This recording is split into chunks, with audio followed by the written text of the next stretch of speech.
pessoal, bem-vindos a mais uma aula. Diego, obrigado mais uma vez. Obrigado, cara. E hoje a gente vai continuar falando um pouquinho mais sobre ensaios clínicos.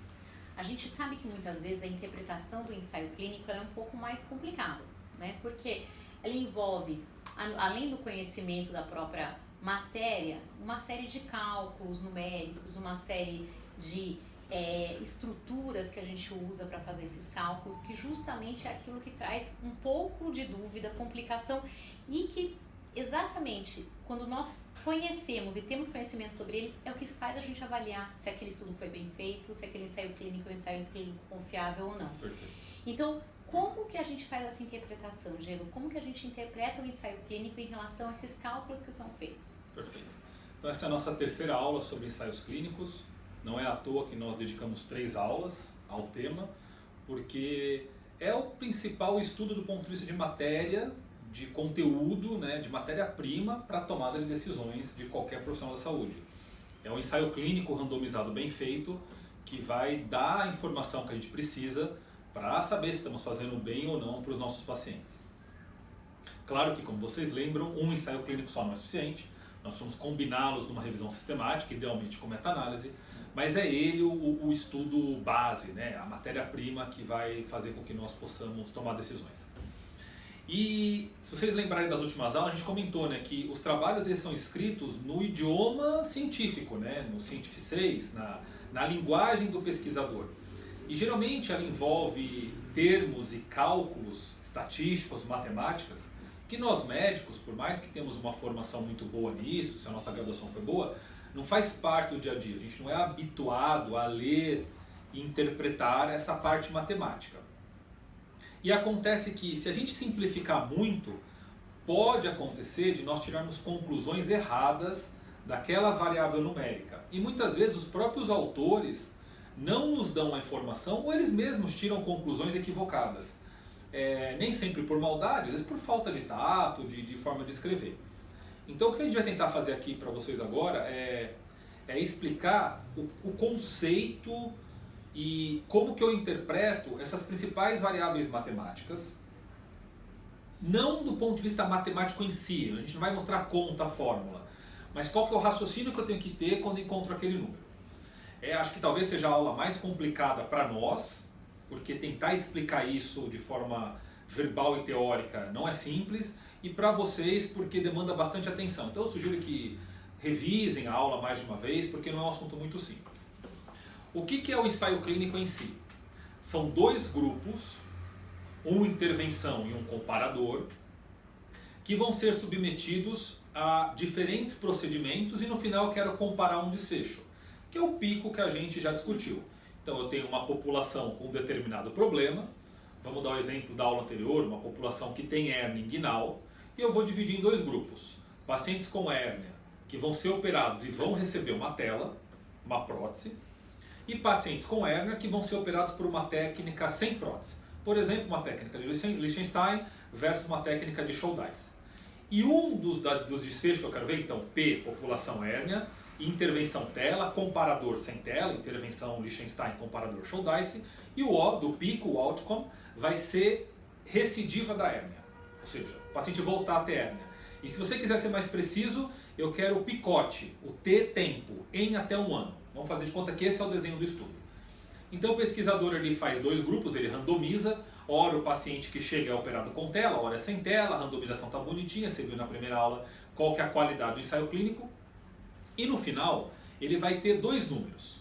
Ele vai falar assim, por exemplo, dos 100 pacientes que eu operei com tela, 3 tiveram hérnia em 1 ano. E dos 100 pacientes, suponha que os 2 grupos sejam bem parecidos, 100 e 100. E dos outros grupos do comparador que eu operei sem tela, 8 tiveram hérnia. Ele vai fazer o quê? Ele vai calcular o risco de ter uma recidiva da hérnia no grupo tela e vai calcular o risco de ter uma recidiva da hérnia do grupo sem tela. 3 em 100, 3% de chance de ter. E vamos supor aqui que foram 6 para facilitar a conta. 6 em 6, em 100, 6% de chance de ter. Então o risco de hérnia no grupo intervenção é 3% e o risco de hérnia no grupo controle é 6%. E aí ele vai fazer um dos primeiros cálculos que vocês vão encontrar por aí, que é o risco relativo, né? Então ele vai pegar o risco de um grupo e vai dividir pelo risco do outro grupo, RR. E ele vai me dar uma razão de riscos. Quanto que um risco é em relação ao outro. Então ele pega o risco no grupo intervenção e divide pelo risco no grupo controle. Então eu vou ter 3% dividido por 6%. Isso vai me dar 0,5%. Então o que eu estou dizendo? Que o risco num grupo é 0,5%, 50% ou metade do que o risco no outro grupo. Esse é o número absoluto. É o número daquela amostra. E isso poderia me fazer concluir, de primeira olhada, que colocar tela dá menos hérnia do que não colocar tela. Isto é uma verdade para aquela amostra. Só que o que a ciência quer? Ela quer saber se eu posso extrapolar o que eu encontro numa amostra para a população geral dos pacientes que estão por aí. E é aí o ponto que quem está lendo tem que tomar cuidado. Porque o valor isolado do risco só diz respeito àquela amostra. Para eu poder extrapolar para a população geral, eu não posso extrapolar usando apenas o risco. Eu preciso usar o que se chama de intervalo de confiança de 95%, que é uma margem, é um intervalo em que contemplam mais do que um risco. É uma margem de segurança. Vamos fazer uma pausa aqui, só para entender o que é o intervalo de confiança. Suponha que eu consiga isolar, hipoteticamente, todos os pacientes com uma determinada doença. Faz de conta que eu consigo isolar todos os pacientes com hipertensão arterial. Hipotético, impossível fazer isso. Se eu medir a média de pressão arterial de todas essas pessoas, eu consigo dizer com segurança qual é a média de pressão arterial dos hipertensos do planeta. Essa é uma informação verídica. Só que como esse estudo é impossível, o que o pesquisador faz? Ele pega uma amostra populacional de pessoas com hipertensão. Ele vai pegar alguns pacientes com hipertensão e vai calcular uma média de pressão desta amostra e vai chegar numa média. Eu não posso dizer que a média desta amostra é exatamente igual à média da população de onde esta amostra saiu. Por que eu não posso dizer isso? Suponha que na hora que eu peguei os mais hipertensos entre os hipertensos. Eu vou ter uma média nesse grupinho maior do que a média verdadeira da população inteira. Suponha que eu peguei os pacientes mais magros, que o manguito não adapta tão bem. Eu vou ter hipoestimado uma pressão. Então, dependendo da amostra que eu pego, o quanto representativa ela é da população geral, eu vou ter diferentes médias. Então, cada vez que eu pegar uma amostra, eu vou ter uma média diferente. É claro que esta média, ela orbita o valor da média real. Mas eu nunca sei qual é a média real. E é claro também que quanto maior esta amostra que eu pegar, mais próximo eu estou da média da população geral. Porque se eu pegar um grupo muito pequeno, a chance de eu ter um desvio para mais ou para menos é muito grande. Agora, quanto mais pessoas eu pegar, mais próximo do real eu estou. Então aqui a gente tem dois conceitos. O primeiro conceito é que o valor dos dados amostrais não são exatamente iguais os valores dos dados populacionais. São estimativas, são números aproximados. E que quanto maior é a minha amostra, quanto maior é meu N, mais representantes eu tenho desta população, então, portanto, mais próximo eu estou do valor real, embora ainda não seja o real. Sabendo disso, o que a matemática faz? Ela aplica uma conta, que é um erro amostral, que tem origem no desvio padrão. Isso depois vocês podem dar uma consultada na internet aí para ver como é que calcula. A gente pode até no futuro fazer umas aulas de estatística. Que vai fazer o quê? Eles vão pegar a média que eu encontrei na minha amostra e vão aplicar um intervalo de confiança de 95%. O que isso significa? eu não vou ter mais o número médio isolado, eu vou ter um intervalo, que ele vai de tanto a tanto. Eu tenho um intervalo de valores de pressão arterial medida, de médias possíveis de pressão arterial. Vamos dar um exemplo. Suponha que a pressão arterial média deste grupo que eu peguei seja de 80, dessa minha amostra. 80 é a PAM média. O intervalo de confiança é algo que vai de 75 a 85. Então o que eu estou dizendo? Que embora a média dessa amostra seja 80, eu sei que a média da população de onde veio não é necessariamente 80. É algum número que vai de 75 a 85. Está contido no intervalo. Que isso quer dizer que se eu pegar, devolver essas pessoas, embaralhar e pegar uma outra amostra, em 95% das vezes que eu fazer isso, a média deste novo grupo vai estar entre 75 e 85. Eu devolvo, embaralho, pego média, 78. Devolvo, embaralho, pede a média, 81. Devolvo, embaralho, pego média, 80. Outra, 80. Outra, 84. Ela vai transitando. Ou seja, o intervalo de confiança é exatamente, eu posso confiar que dentro desta janela está a média verdadeira, que é a da população. O que vai acontecer é que se eu pegar uma amostra muito pequenininha, faz de conta que eu pego 30 pacientes e a pressão arterial média deu 80, o intervalo de confiança vai ser algo tipo assim, de 60 a 100 quase. Vai ser amplo. Se eu pegar 30 mil pacientes, uma amostra imensa, e a PAM deu 80, o intervalo de confiança vai ser algo assim, de 79,2 a 80,9. Então, quanto maior a minha amostra, mais estreito o intervalo de confiança, ou seja, menos possibilidades eu tenho de que o valor que eu estou trabalhando seja equivalente ao valor da população geral. Quanto menos pessoas eu pego, mais largo é meu intervalo de confiança. Então, portanto, eu vou ter mais variedade, ou seja, vou ter mais opções de número que simbolizam o número da população a qual esta amostra corresponde. Então, quando aquele primeiro pesquisador calculou o risco de hérnia no grupo intervenção e o risco de hérnia no grupo controle, e ele encontrou 3% e 6%, em cima desses valores vai ser aplicado o intervalo de confiança.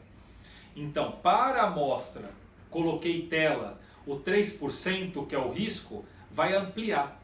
Vai virar um risco, por exemplo, que vai, vou chutar aqui, claro, de 1 a 5. E a hora que eu peguei o 6, ele vai variar de 3 a 9. E a hora que eu calculo o risco relativo, o 0,5 não vira mais 0,5. Ele vai ampliar também, ele vai me dar um intervalo. Ele pode ir, por exemplo, de 0,2 a 1,4. Estou dando um exemplo aleatório aqui, eu não sei nem se está simétrico esse número. O que isso quer dizer? Que eu não estou trabalhando mais com os valores da minha amostra. Eu estou trabalhando com o intervalo que, criado a partir dos valores da minha amostra, representa os valores possíveis da população da onde sai. E agora aqui que vem a interpretação disso. Se dos meus dois intervalos de confiança houver sobreposição, ou seja, em algum cenário do intervalo de confiança de um grupo, eu tenho o melhor cenário possível, onde a taxa de hérnia é muito pequena, e eu tenho o pior cenário possível, onde a taxa de hérnia neste grupo é muito grande. A menor e a maior. No outro grupo a mesma coisa. No meu intervalo eu tenho o pior cenário possível, onde houve mais hérnias dentro do intervalo de confiança, e eu tenho o maior possível. A hora que eu olho esses intervalos, eu tenho duas possibilidades. Eles não se cruzam, ou eles se cruzam. Se houver cruzamento dos intervalos de confiança, o que eu estou dizendo? Que é possível que, dependendo da amostra que eu pegue, possa não ter diferença. Os riscos possam ser iguais. Agora, quando os intervalos de confiança não se cruzam, o que significa? Que não importa mais qual amostra eu pegue, nesses cenários eles nunca serão iguais. Eles estão em universos numéricos diferentes. No cruzamento dos intervalos de confiança, eles estão em universos numéricos em algum momento possível. Pode ser que eles estejam na faixa que não se cruza, mas pode ser que estejam na faixa que se cruza. Quando eu calculo o risco, o que isso significa? É o 1. Quando um risco é igual ao outro, na divisão, dá 1. Né? Risco no grupo intervenção dividido pelo risco no grupo controle. Se os riscos forem iguais, é 1. Se esse risco no grupo de intervenção for maior do que no grupo controle, é maior que 1, porque a divisão é de um numerador maior que o denominador. E quando o denominador é maior do que o numerador, o número cai para baixo de 1.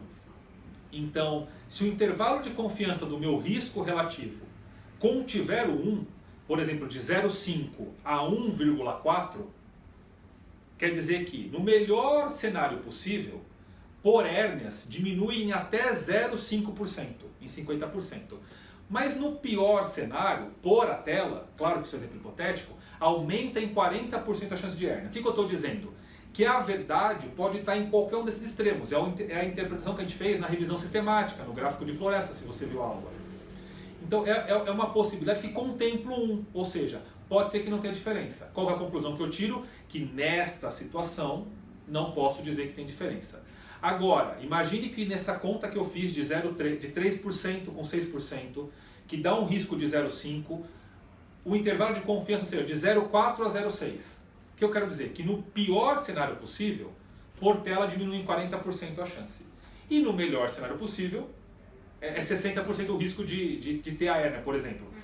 60 a 40. Eu estou dizendo o quê? Que não importa qual amostra eu pegue, sempre a tela vai ser melhor do que não tela. Essa é a interpretação geral. Toda vez que o intervalo de confiança não cruzar, o P vai dar menor que 0,05. E toda vez que o intervalo de confiança cruzar, o P vai dar maior que 0,05. Então, numa olhada rápida, se eu olhar só a letra P, eu posso dizer se tem diferença estatística ou não. É um começo de análise. O que eu estou olhando? Se os intervalos se cruzam ou não se cruzam. Só que só isso não é suficiente. Por quê? Porque o tipo de cruzamento, existe uma avaliação qualitativa deles, que é a terceira e última parte que a gente vai conversar aqui. Suponha que eu tenho intervalos de confiança largos e que o cruzamento se dá numa pontinha só, bem pouquinho. Esse P é maior do que 0,05. Porém, está claro para mim que se eu aumentar o tamanho da amostra, a tendência é que eles descruzem. Então, embora não tenha diferença estatística, olhando que são intervalos largos, ou seja, há muita imprecisão, esse cruzamento que cruza em 3 ou 4 possibilidades só, é muito pouco. Eu estou vendo que a tendência é os intervalos de confiança fecharem e se desencostarem. Diferente, por exemplo, de eu ter dois intervalos de confiança super curtinhos que estão um em cima do outro. O P também é maior que 0,05. Mas nesse cenário, a possibilidade deles se descruzarem é mínima, porque eles já são precisos, já são curtos. E eles se cruzam muito, está quase sobreposto um outro. Então é praticamente idêntico. Vejam a diferença. Nos dois eu digo que não tem diferença estatística. Mas em um, eu digo que eu não sei se tem diferença. E no outro, eu afirmo que não tem diferença. São conclusões totalmente diferentes. Uma coisa é eu perceber que não tem diferença estatística, mas eu não confirmar que não tem diferença. Nesse cenário aqui, em que eu tenho dois intervalos de confiança largos que se cruzam numa pontinha, o que eu diria?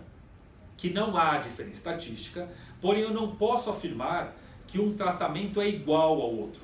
Não é porque eles se cruzam que eles são iguais. Eu digo que eu não evidenciei diferença, que eu não tive poder para encontrar diferença. Mas que em estudos futuros, se eu aumentar o N e esses intervalos estreitarem e descruzarem, eu posso dizer que um tratamento é melhor que o outro. Totalmente diferente de eu ter uma situação que tem dois intervalos curtinhos, um em cima do outro. O que eu vou dizer aqui? Não há diferença estatística. E é muito, muito provável que não exista diferença entre os tratamentos, porque eles estão em cima e são muito precisos. Vejam a diferença que tem de uma conclusão olhando só a letra P, que vai me dizer se tem diferença estatística ou não, da conclusão de eu olhar o intervalo de confiança. Eu consigo ter mais informações, eu consigo ir além do que aquele estudo quer me dizer. E para o outro cenário também é possível. Pegue uma situação em que o P é menor do que 0,05. Eles não se cruzam. Situação número 1. Eles não se cruzam e eles estão muito afastados.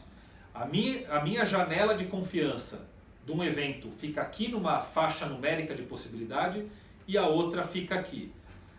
Eles estão longes, são intervalos estreitos. Eu posso afirmar que este tratamento é melhor que este, porque a chance de hérnia aqui é muito menor, 3 a 4%, do que aqui de 6 a 7%. Estão longes, estão muito longe um do outro. Tá? Diferente de um não cruzamento assim, muito próximo e largo. Quer dizer, eles não se cruzam por um tiquinho só. O P é menor que 0,05. Mas são tão largos que de repente pode ser que eles se fechem e se cruzem. E aí eu vi que não tem diferença. Então percebam, olhar apenas o P me diz se cruza ou não. Mas eu preciso saber o quanto cruza, se é muito ou se é pouco, e o quão largo é o intervalo de confiança. Se é um intervalo largão, que pode sofrer variações dependendo do tamanho da amostra, ou se já é um intervalo estreitinho, que pouco provável que sofra variações. Esse raciocínio por risco relativo vale para a razão de chances, odds ratio, que a matemática muda um pouco, mas o raciocínio da nulidade no 1 e da ampliação é muito parecido. Você pode interpretar intervalos de confiança de médias com isso, de gráficos de floresta. A ideia por trás é a mesma. E o P, nessa medida inferencial, essa medida estatística de significância, ele só vai dizer se cruzou ou não. Ele não vai dizer o quanto preciso necessariamente for se você olhar um número isolado maior ou menor do que 0,05 ou do que 5%, que seria a chance dessa significância estatística. Em resumo, os estudos vão calcular os riscos para suas amostras. Esse risco numérico é da amostra, mas se eu quiser saber o da população, que é para você poder usar com seus pacientes e eu com os meus, eu preciso aplicar um erro amostral, ou seja, eu preciso dar uma janela de possibilidades, um intervalo de possibilidades, porque outra amostra que eu pegar da população geral pode ser que não seja igual, um pouquinho menor, um pouquinho maior. Quanto maior esta amostra eu pego, menor é a janela de possibilidade, porque mais preciso eu tenho, porque mais representantes da população eu tenho, ou seja, intervalo de confiança menor. E quanto menor essa amostra que eu peguei, maior a chance de eu pegar um grupo específico de mais velho, mais idoso, mais magro, com outro, e aí eu ter variações, ou seja, o intervalo de confiança é mais largo. Eu estou dizendo que outra amostra pode desviar um pouco mais do que a média dessa amostra que eu peguei. Estou com meus intervalos de confiança. Se eles cruzarem P menor que 0,05, se eles não cruzarem P maior que 0,05. Mas o importante é olhar o tamanho e o quanto cruza. Pequenininhos, muito afastados ou muito próximos, eu posso dizer que a diferença existe e que ela não existe. Muito largo, cruzando ou não cruzando, eu digo que eu não sei se tem diferença. Eu preciso de mais estudos para estreitar esses intervalos e ver se eles vão cruzar de fato ou não.